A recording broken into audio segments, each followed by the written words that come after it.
Hello, Namaste. Derek here, Derek Osborne, bringing you another short video in the series of Yoga Sadhana.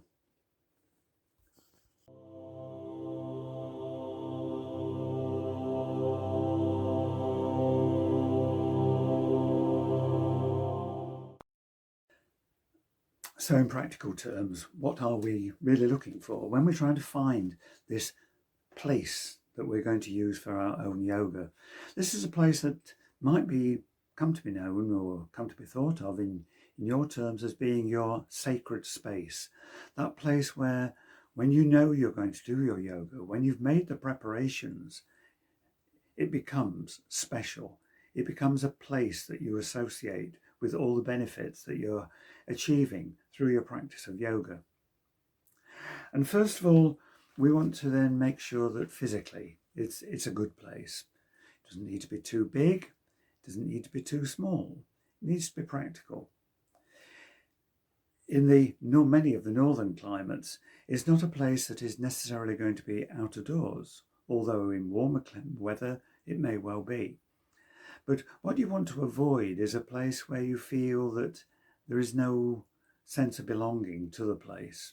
And for most of us, this means that if we can find or create a place that is physical, then it answers the questions that we're wanting to try and find. So let's aim to try and find a place, a room, even part of a room, or a shed, or an outbuilding. And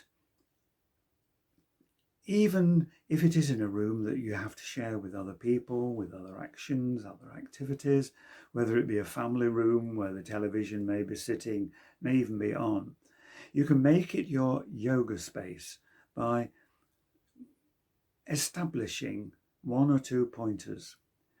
If you use a rug or a mat, whether it be a cotton rug or a woolen rug or even a non-stick modern yoga mat, just feel that once you've unrolled it, once it's on the floor, that is your sacred space. That is your yoga space. You can add to that by placing a plant, a spiritual or religious figure or object. You can do it very easily, but just by lighting a candle. And certainly up until quite recently, one would have said by burning incense. With our modern sort of understanding of the effects of air pollution, incense is something which is a very personal decision and shouldn't be imposed on other people. But having made that space, then you can be ready. You can be ready for your yoga. There's just one or two other physical things to bear in mind. One is that you don't want to try and be doing your yoga in a stuffy, tired, overheated room. Try to have good ventilation. By doing that, you encourage the free flow of air. You encourage the atmosphere to be rich in the negative ions that give us that feel-good factor, and to disperse and dilute the positive ions, the ones that leave us feeling rather tired and depressed and dejected. So ventilation, and then temperature. Ideally, I always say to students that you should practice your yoga with wearing as little as possible, totally naked if possible, because then the whole of your body is involved with your yoga practice. When I was in India, my guru told me that by wearing clothes, we place a barrier between ourselves and God. So if you're thinking of your yoga as more than just a physical, get fit practice, if you're wanting to develop that sense of oneness with the divine, then this may be something to aim for. In practice, in public, of course, you need to make suitable arrangements. But even then, it can be useful to try and wear just natural fibres, cotton or linen or silk or wool, depending on the temperature. And once you've got those sort of environmental factors sorted out, you can then begin to practice your yoga, whether that be a case of a physical practice, beginning with a warming up session and then ending with breathing exercises or meditation. It doesn't matter. You have got your space. It is your yoga space. Namaste.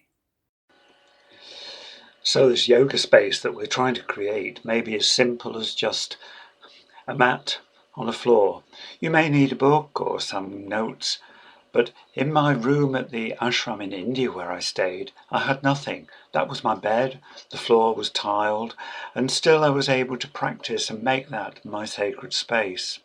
Sometimes when it is not good, it's good to be in the garden, especially if the garden is private and quiet and secluded.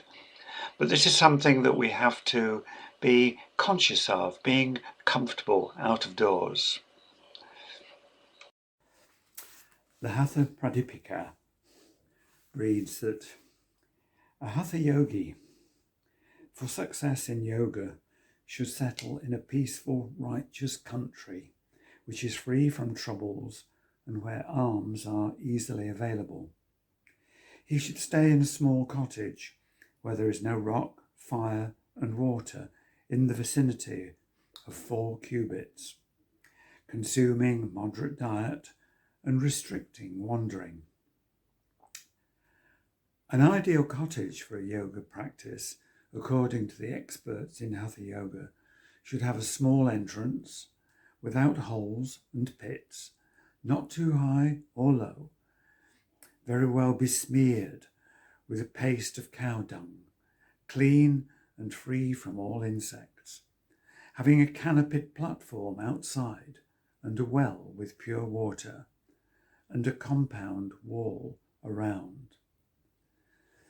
Settling down in such a cottage, being free from all worries, one should undertake only yoga practice according to the guidance of Guru. That's the Hatha Pradipika. Now looking at the Bhagavad Gita, and there in chapter 6 on the practice of meditation, select a clean spot, neither too high nor too low, and seat yourself firmly on a cloth, a deerskin and kusha grass. Then, once seated, strive to still your thoughts. Make your mind one-pointed in meditation, and your heart will be purified. Hold your body, head and neck firmly in a straight line, and keep your eyes from wandering.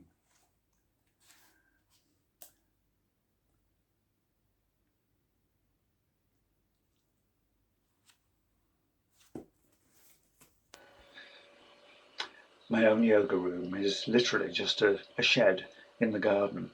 Over the years I've changed it, I've improved it, I've made it more comfortable. And inside it has a very simple, calm atmosphere. There are many objects there, but they are objects of my yoga practice, pictures of my guru and so on. And also always a candle, incense, just reminders that this is my sacred yoga space.